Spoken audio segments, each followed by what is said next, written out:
Vanofumawo timumbe yavo kana yabereka. Vanofumawo timundade wavo kana wakoweka. Vanofumawo ti uri mufudzi, aiwa uri murudzi, woitwa mukoma nembudzi. Vanofumawo timumbe yavo kana yabereka. Vanofumawo timundade wavo kana wakoweka. Vanofumawo ti uri mufudzi, aiwa uri murudzi, woitwa mukoma nembudzi.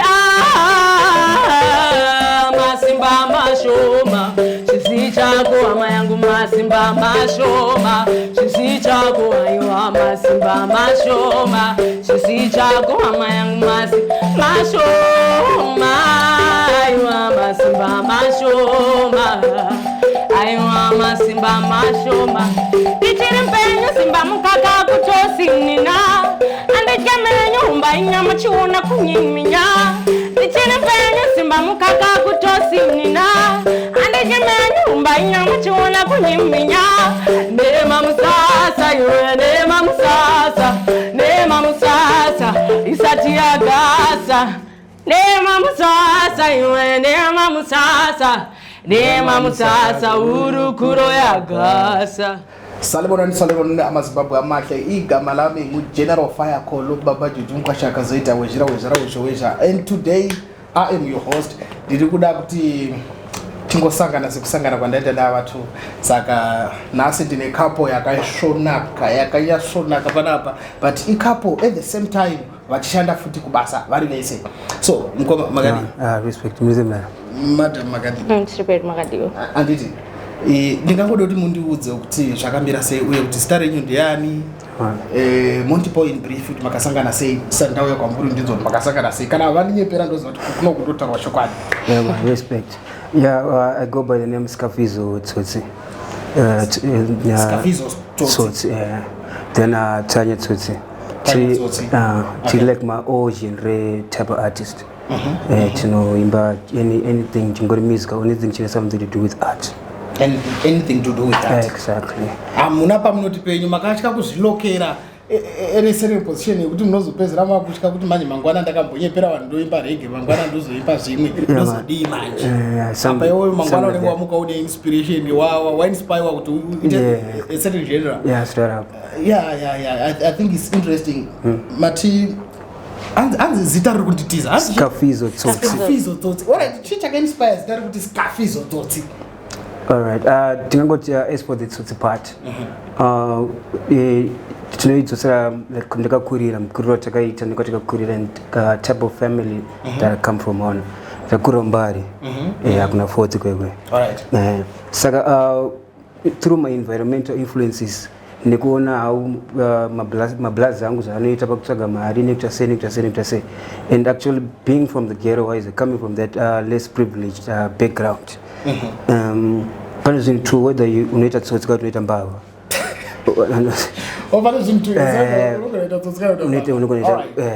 saka decide kuti tofana kunge tiri matsotsi vaya vari sophisticated kuti because munhu anonzi tsotsi something like that. Tamapane like business setup kuti wangotora chinhu apa ubva wachiwedzera makapu wakutopa munhu apa wangoita chitsotsi chekuti uyasi kuziva kuti chinowanika apa hapana wabira iri pabho saka ndokwazakabva. Tell me, now ndikuona kuti it's a couple, ndine couple panapa ndikunyatsoona kuti couple inonzwisisa music, and ndinauza kuti makasangana sei uye kuti makasangana matanga music here kana kuti musati matanga music? Takasangana tatotanga music. Takasangana muraundi mazuva acho taita remuskanzi vatizotaura kuti muskanzi wacho, but takasangana kuti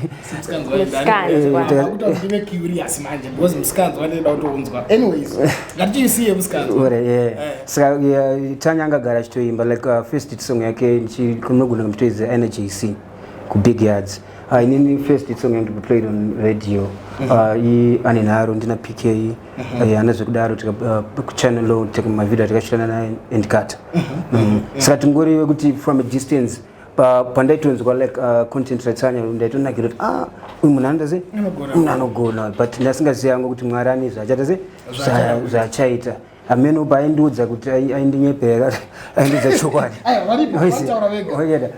boza kuti Fizzo ini ndichitobva kuchikoro ndiri kuprimary ndatomhanyira music calabash ndotoona video yako pane video yangu yakamboiswa parotation paZBC Zambezi TV nechannel inonzi ndadzamirwa makaenda paYouTube umeona saka it was something that was ndezvamwari saka naye munhu wamwari ndinoziva kuti chokwadi zvitaura. Yeah, that's true. Ini ndingangoti ndakatokura ndichitomona like pa TV achitobuda uchikoti mfesto yanogona mfesto yanogona but I didn't know kuti mwari vachazotisanganisa zvokutodaro and then patakasangana pacho ndiri munhu wekuti ndaitotanga ndichitobva muavoida not knowing kuti ndiye achazotova mumwe wangu ndaitomuavoida zvokudaro ndasingadii kana kumuavoidira chi takatiri pamusikanzwa Mskanzwa wadzoka futi.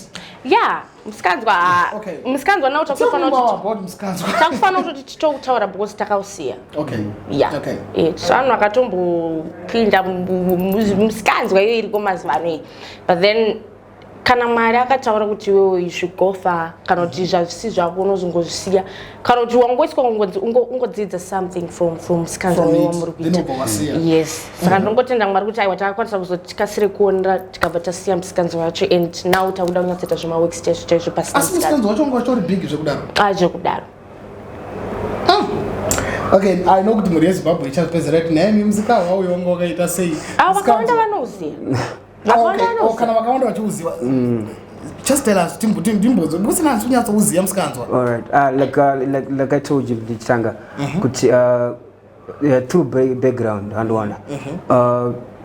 Chinhu chaunenge chingoziva iwe kazhinji kacho especially kana uri wekumbari.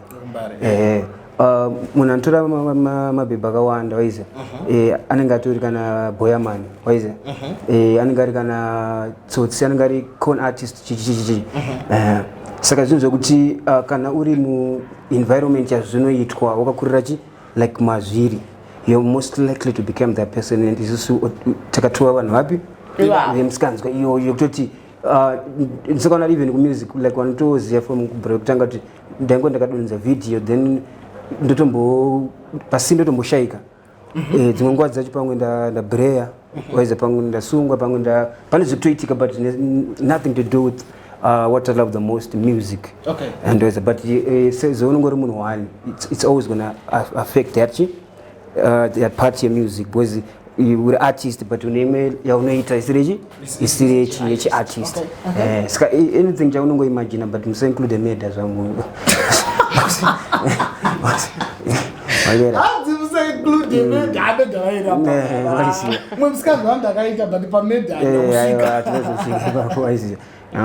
That's interesting. Yeah. So, okay. Apa muri kapo mukushanda futi mese mu music. Yeah. Zvakaoma sei kana kuti zvinonakidza sei because there's this thing jekuti mumbori kumba. Then kozoita kuti muri kubasa. And kuti basa nekumba munozvibalanza sei because munogona kunetsana kubasa of which muchaenda kumba mese. Exactly. Saka ndoda kuziva kuti munopafambisa ndoda kutanga unzwa because munogona kunyepera. Alright. Munozvifambisa sei? Pabasa. Yeah, kuti muri kubasa and kubasa kune zvinoitika. Munogona kutukana kubasa. Tausikuita zvinhu chaizvo iwewe. Intausvidaro so. You know, mombogumburana muri kubasa. But mapedza zvamuri kuita then makuenda kumba. Right, chandangotaura ndechekuti music kazhinji kacho ndo chinhu chinozotoita kuti kana nyangwe tazotadzirana tinokwanisa kutoisa musoro wedu pano wani towirirana futi.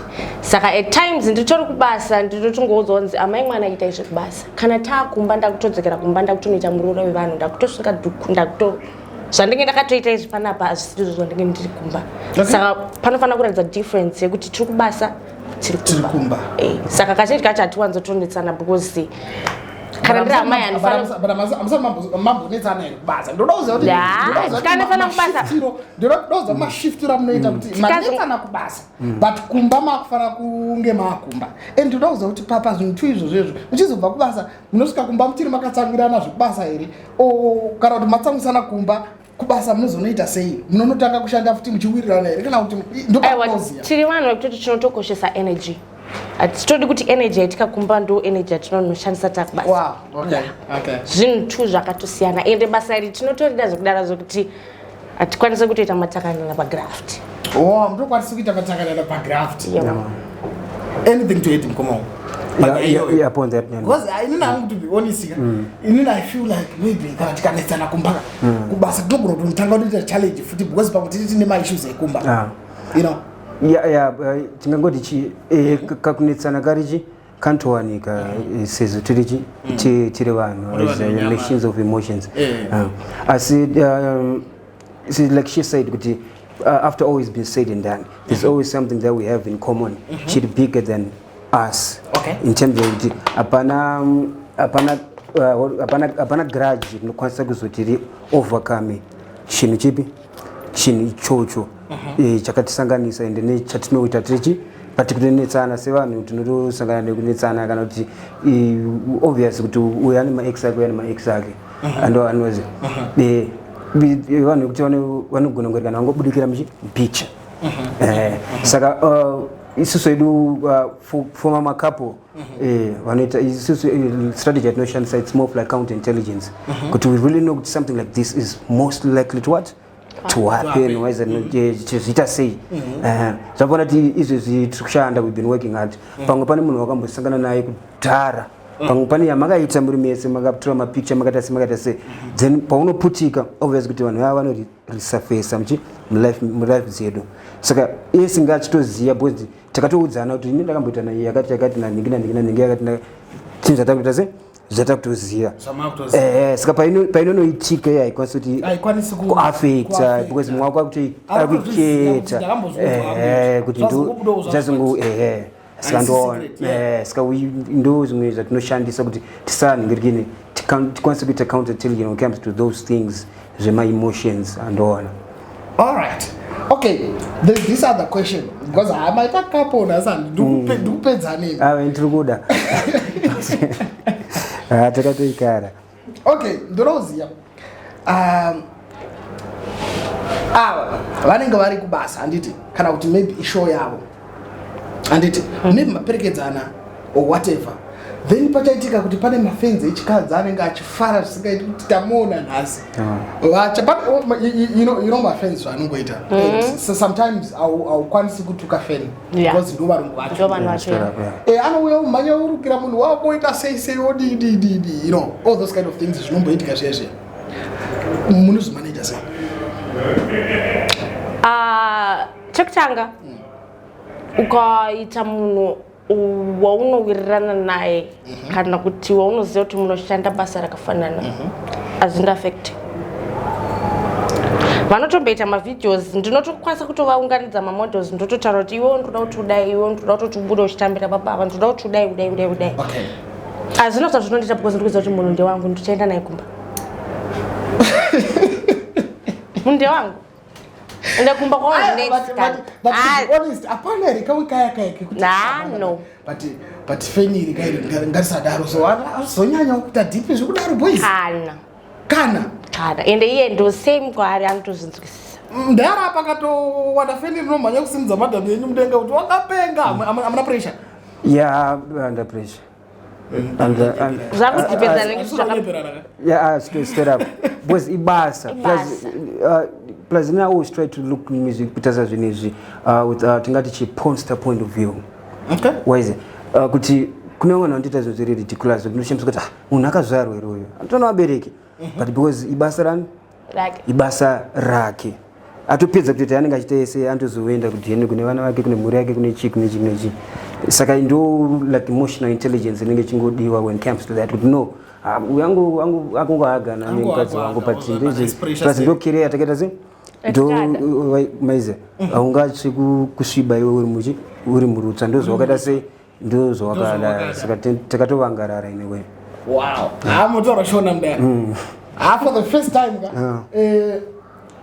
ndiyo munhu wekutanga ndaona akakurira marara anotaridza kuti anoziva shona mataura shona apa mdara thank you so much mata undifare because ndiri munhu weshona zvekudaro shona zvekuti hamuzombodi so apa pakushanda kwenyu muri tu muno like is it umwe namwani mashandiro ake and umwani mashandiro ake muchisapotana o munotoshanda mese zvekutodaro zvekutoti one thing kana riri bendi alright kana riri bendi ndoda kuza mune bendi like titon process Okay. Boys takavura within studio. Takatani studio like the production wise nizatakuta say my instruments akawanda now. So we putting in place my band members. All right. So apa ma brands akazvimirira here kana kuti muri chino one?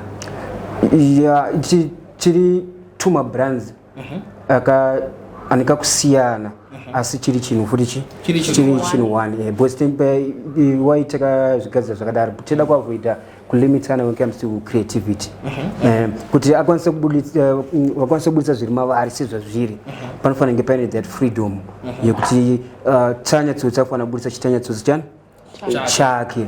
I wouldn't want to look up a video ngari married kana iri song yacho pamwe song embawa look at Beyonce. Like Beyonce when she's doing what she's doing anga chitoita and Jesus anga choti ya madam arikutaura sei saka zvinzo kuti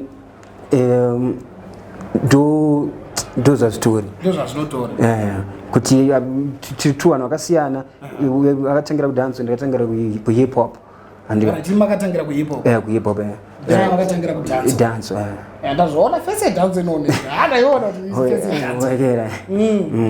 saka mudaro matoripa zvodaro because kana muchiti makatangira it seems like makatanga mukazoenda somewhere.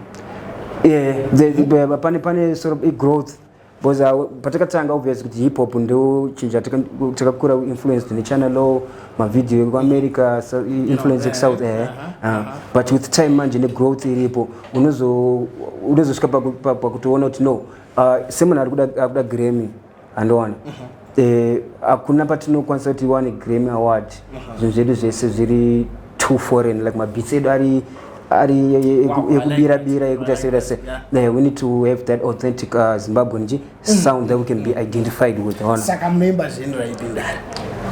I started with hip hop but izvo zvitikuita mbira tikuita marimba and even mu hip hop macho murera takuita yani element of traditional instruments. All right, inenge hip hop but inenge Zimbabwean feel ketoda chero munhu ari kuSingapore zvafanira kuti chero uri kuJapan wakangonzwa amapiano ka you are most likely kutoenda wardrobe mako utonotanga kutopika malevis machibos that sound make you feel South African.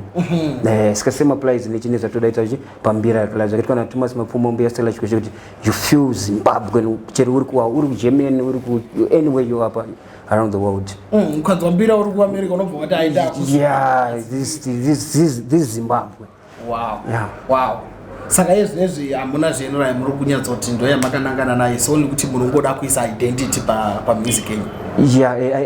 Identity obviously ndo chinhu chatinofanira kunyanyo weka on nekuchikoshesa then whatever chinenge changoya our way in terms of beats nechi kune mumwe munangona kuya necollab ari wesungura as an artist versatile tinofanira kutotsvaga way kuti tingaita sekuti bashiri wanakirwe nesuper beat ravo ravatishayisa.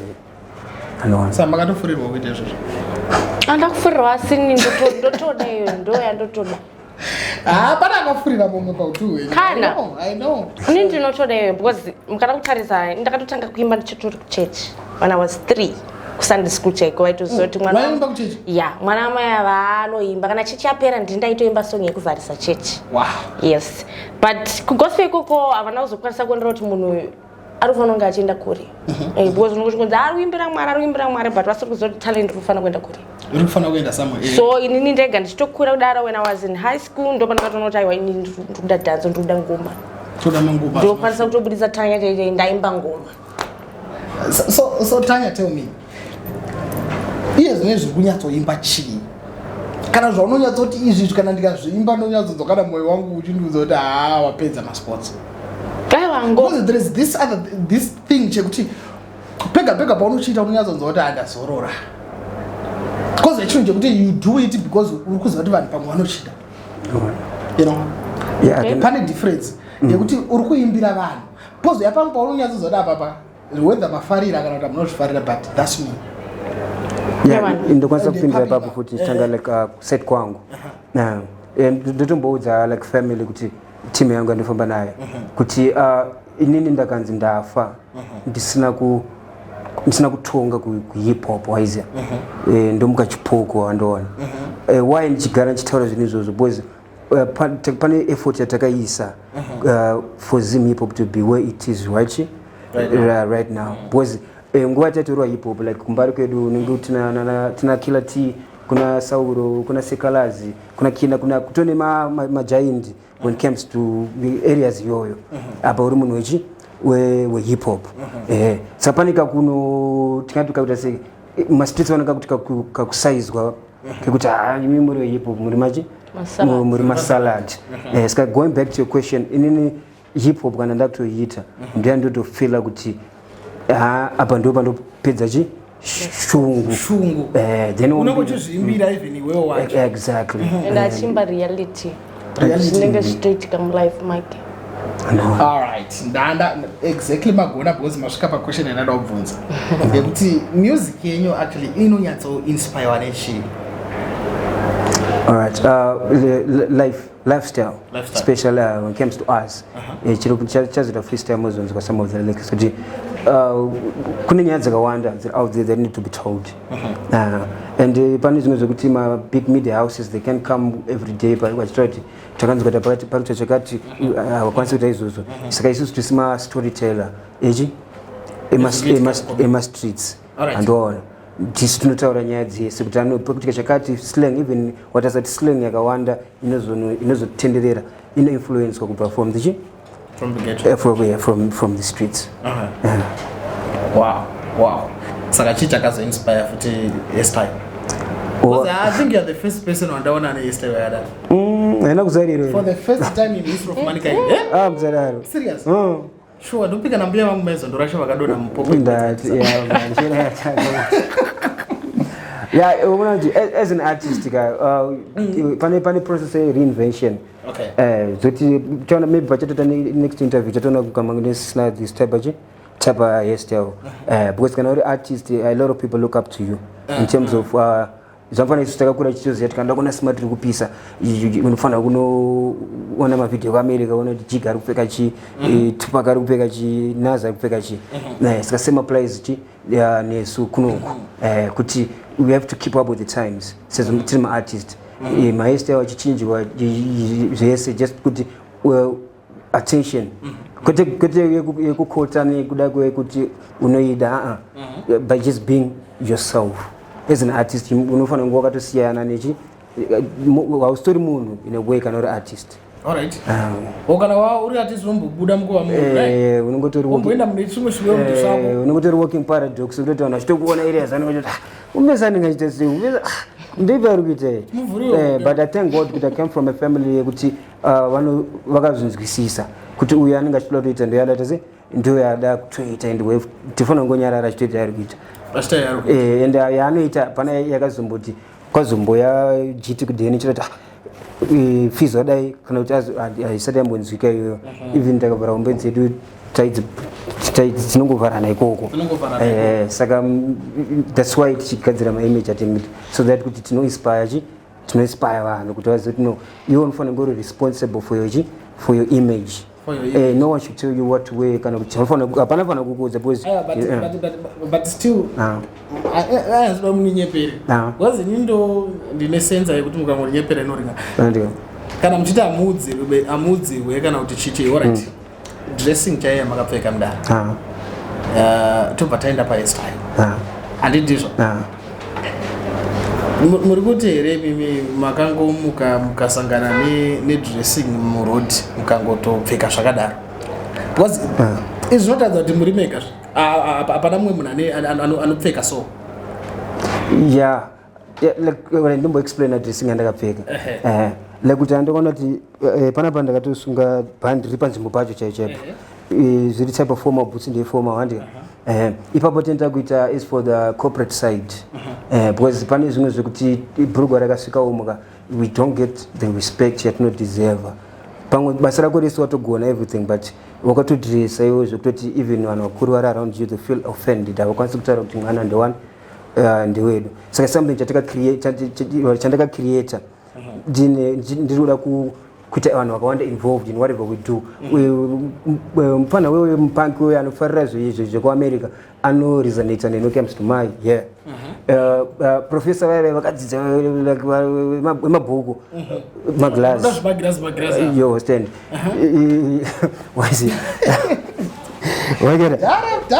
andikuona mukati makasika vhesi rechirasta vandoona kuziva vhesi rechirasta as for marasta vanoidentify andopfekawo yedu yatinopfeka madhara obvious andofarira panhano vakaisa bhurugwa panzvimbo pano paro chaipo chaipo saka timaworking paradox munhu wese anofanira kurelata kuti wariko kutu saka ndisika chakagadzirwa chakaita se chakadai so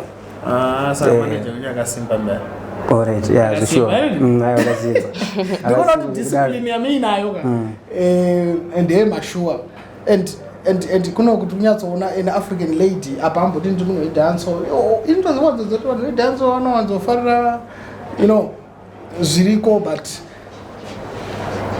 inini mapfekere nyama katoita antaridza kuti anika African kakawanda. Yeah, because I'm African plus tikangotarisa even makurira tikaita isisi vakadzi cross dhuku Zambia anditi ndokuti mukadzi kauko it doesn't mean kuti ukashama ndokuti vanhu vanakirwe newe no because pangu kushama takamboshamba ende takakuwanza kushama so right now yangu vekuti tinanganise zvinhu pano chaipo chaipo kucorrecta all those mistakes. Yes. And so munhu atadza ndifarira because ndakaminura no ndofanira kungofaririka the way I am. Wow. And it's good to vakawanda vazototedzera kusunga madhuku yayo. All right. Motora to inspire one. Yes. Wow. So tisati tasvika kupedzisira Scarfizzo and Tanya Tsotsi. Mune zvamakatigadzirira nhasi. Bozi muri yeZimbabwe nenge pamwe wacho vanenge vari kusangana one for the first time, you know? Straight up. Vasingazivi kuti vana ava vanongoti tiri musicians vari kuti tiri musicians vakai togona kutenga chiti igasva unozadzwa nekutsengera usina meno uya tokumenyera kuwandau uya museve tinopotera weukama abvunzwe chaafambira isava pfuti muruoko rwebenzi ndisati ndane benzi ndotengawo kastendi kumushaka fenzi muhoze masidzi ndodhakisa mafrenzi after tinoinamatira mari tichipfugamira mari siku nesikati mari asikana ndazoimbata mwari chingoinamatira mari uchipfugamira mari siku nesikati mari asikana ndazoibata mwari pamba basada visa mumoto mangu musada visa chikakuama chisada visa ndapota pfungwa dzodzogare mazivisa. Wow. That's about size. Sure. No one's what is about. Respect. Yeah, man, I want to go. Wow. Voka uracho mabudi ringe rishita. Tenda mwara kati paje. Babaka. Yeah, and tina EP rufana kuti rubude have been promising fans for a while. Okay. Anonzi namanyanga rese and put it on a couple of singles. Then my social media platforms Scarfizzo Tsotsi. Tingoti kwese TikTok, Instagram, Snapchat. Twitter zvese same applies Tanya Tsotsi. Okay, so Tsotsi Tanya Tsotsi. Then and then Slim Entertainment. Okay. Kune vanenge vachida content. Yeah, man. All right. Slim ndo ndiani? Yeah, Slim ndo ndi manager ari futi head we marketing. Wow. Ani team yake ufuti wangu anashanda nao papa marketing zake. But he is the head. Oh, but in the manager, when you are going to when you to yeah, we did it as a band. Okay. In the studio, but it's not proper studio. Yatakatoka. Za muda ku chija muda kupavano before EP. Anything. Hapana ile. Yeah, tine video nyowani nozina muri andikangano na mwegoreria. Ngechingota Roma struggles ida. Daraka. Chinjanzunzwisisa pana chekuti hakuna munhu akakura kugetwa anonyazotaura because zvinhu zvenyu zvinoshona yakawanda and I like it. Ndambotaura ndiri munhu weshona hata zvinzi wakamutaura kuti rimura bombs makaiona kupinda atingatakaiona like kutuzosvika pakuplaya mbira it's a God given gift in a spirituality maji mairi saka zvinhu zvekuti vanhu vakawanda vanonzwisisa panyaya yekuti kana uchiplaya mbira because vamwe vanofunga kuti kana waplaya mbira pamwe wakutomukirwa wati vane mumwe mudzimu uri kubuda pauri esafa titsanangure zvakamira sei pamunomborowa mbira pane zvimwe zvamunombofila here kana kuti kumbonzwa kuti ndasvikirwa whatever mbira tingangoti senge mbira ndoridzano dzinhare ndo mbira inonzi yevadzimu mbira ndo yaishandiswa kudhara nemadzitateguru edu kucommunicata nema-ancestors ozosvitsa kunani kuna Mwari, for those who believe in African tradition. Plus this atina side ratiri but kumbira ndo zvatakapiwa nani na Mwari, because kune ma-Christian, kune ma-Muslim, kune ma-Jews, they might feel offended about it, but kwatiri it's just the sound. Then obviously kuti utonga watoiridza kune vanhu vano understand that tapenetse mbira vantoziva kuti hazvibvunzwi kuti munhu anodza mbira atone ofisi yake kumusoro ikoko kana kuti pasi papapa. Anything to say? Something to Muri Zimbabwe, you, Afenze, you, Muri, whatever. Alright, guys, samire kuti support Tsotsi maize because kutiwe pa next level ndimi. So I want to say thank you guys and support her. That's all. Wow. All right. Thank you so much, ladies and gentlemen. My name is General Fire Colosso, like I said before, and it's a goodbye for now. See you next time.